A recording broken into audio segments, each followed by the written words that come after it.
Hello everybody, I hope you're all doing well today. I just wanted to come by to give you a quick review of Mario and Luigi Bowser's Inside Story. Honestly, you see me wearing my colors. Honestly, I was pretty disappointed with Partners in Time. Considering Mario and Luigi's Superstar Saga was fantastic, the first two Paper Marios were great, Super Mario RPG was great, and then all of a sudden we had this. I was disappointed. So I was reluctant to get Bowser's Inside Story, despite the fact that Bowser is like my favorite character of all time in video games. I love Bowser, but I was a little skeptical. I didn't want to pick it up. Now, interestingly, it actually I don't want to spoil who the villain is, but I'll just tell you if you've played the first two Mario and Luigi games, it's somebody that you know should have been the villain, or should have had more spotlight in those games. That's a really funny, cool character that ends up becoming the villain in this game. I was really happy about that.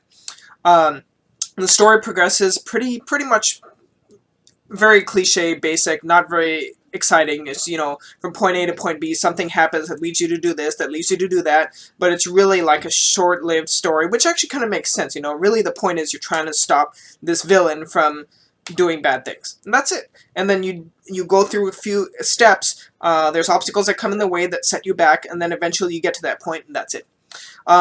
If you actually look at the actual story, it seems like a short game, but the game took me about 25 hours to beat, about 32 hours for 100%. One of the coolest things about it, of course, is the writing. The writing is fantastic, the localization is great, it's absolutely hilarious, just like the other games in the series. It's really funny, and it made me laugh quite a bit. One of the biggest things is Mario and Luigi get eaten by Bowser, which isn't really much of a spoiler. Look at the cover. Mario and Luigi get eaten by Bowser. They go inside of Bowser, and the game revolves around this concept of, Mario and Luigi being inside of Bowser, doing different things in the body, like stimulating his muscles, getting rid of viruses, things like that, while outside Bowser is taking care of the adventure of rescuing Peach from the villain. It's a very interesting twist on events, and Bowser doesn't know Mario and Luigi's inside, so it's just like a partnership between them.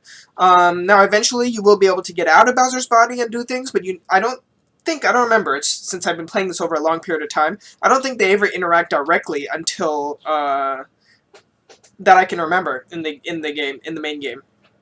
So, that being said, it's really interesting because Mario and Luigi sections are just like what you expect.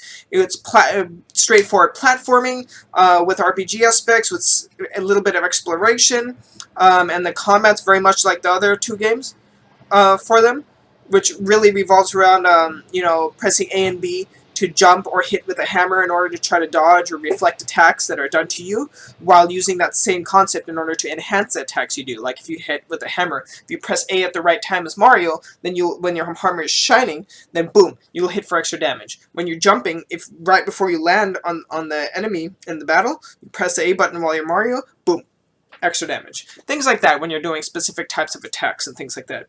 Of course, special attacks and stuff like that are like that as well. Interestingly, the special attacks you actually acquire through side quests in the game. There's a handful that you get through requirement as playing the game, but most of them you actually just get as side quests. I thought that was cool. Rather than leveling up and then you get this cool new special attack, they did a little more logical, which is you earn them. You earn them by doing specific tasks. You actually had to earn them by learning these attack pieces.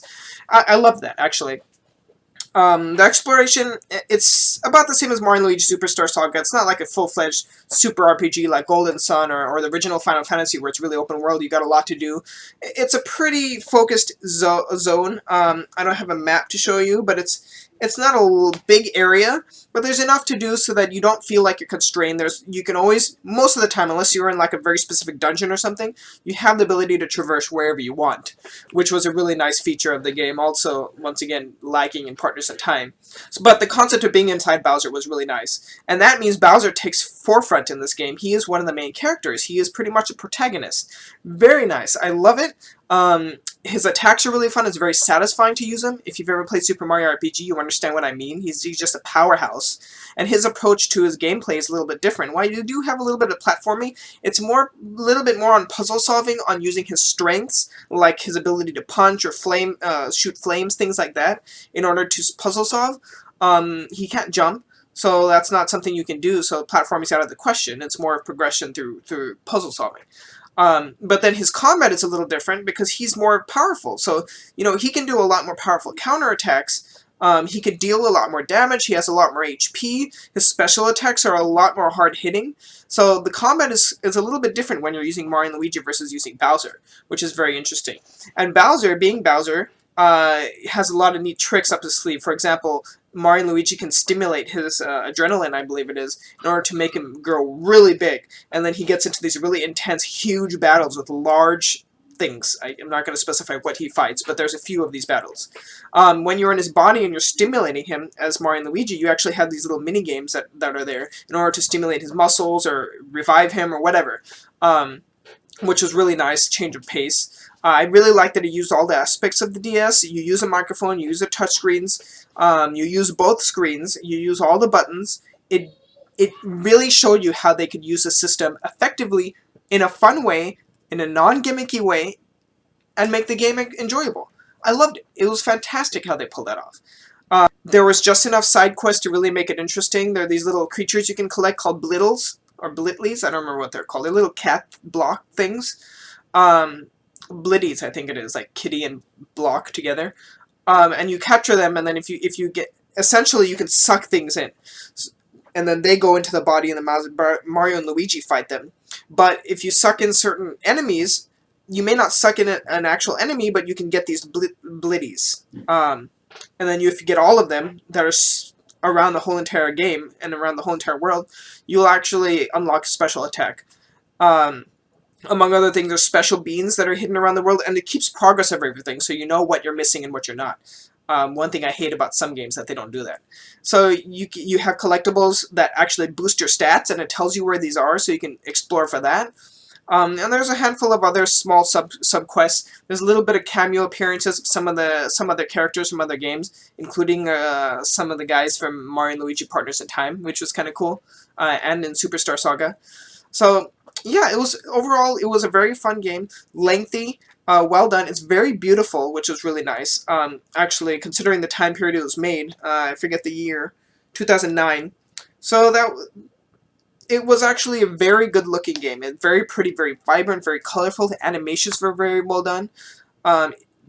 Very good looking. The music was fantastic. The sound effects were really fun. And honestly, it's just like one of those games you're going to play, and no matter how dark the game gets, you're just smiling the whole time. It's just so charming. Something about the way this company, who is it, Alpha Dream? Alpha Dream. I'm not familiar with them, actually, because I don't think they did the first one. I don't remember who did the first one or the second one. But either way, this company did a really good job with the game.